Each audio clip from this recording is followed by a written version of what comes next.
Двери храмов в самый главный праздник мусульман были открыты во всех городах и селах. Новая мечеть в поселке Аркаим вместила в себя сотни верующих. Курбан-Байрам – первый большой праздник в стенах данного храма.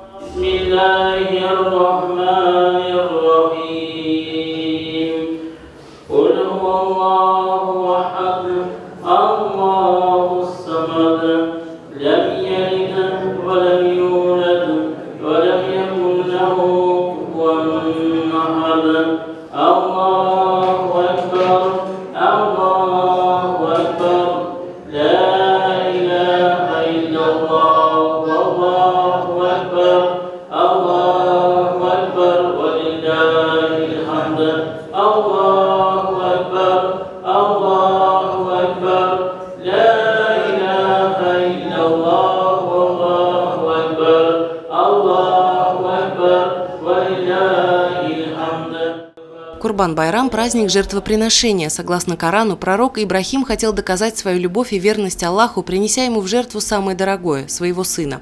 Но Аллах разрешил заменить жертву на животное. С тех пор верующие совершают этот обряд в знак преданности и поклонения Всевышнему. Считается, что в этот день верующий должен очиститься и как бы заново родиться. Важно не только соблюдать формальные обряды, такие как жертвоприношение, но прежде всего от чистого сердца делать добрые дела, помогать больным и нуждающимся. Такой короткий срок построили такой поистине красивый, такого за уровня нету здания. Тут я хочу поблагодарить от имени Аллаха Руслана Ярмухаметова, который вложил очень много средств.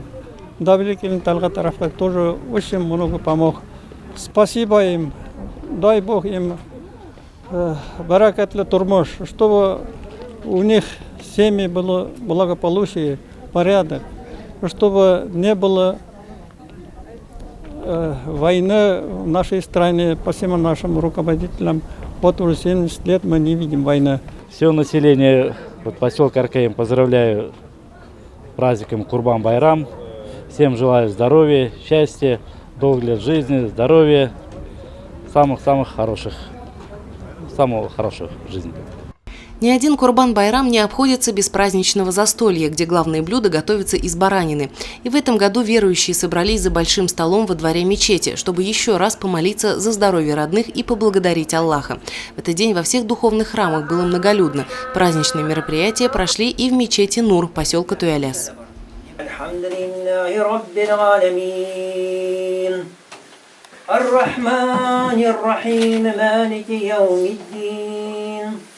إياك نعبد وإياك نستعين اهدنا الصراط المستقيم. Курбан-Байрам длится 3 дня. Это семейный праздник, так что его, как и следует, отмечают вместе с теми, кто дорог. День жертвоприношения знаменует собой не только окончание паломничества по святым местам, но и дает возможность быть причастным к великому событию, ведь не все могут позволить себе посетить Мекку.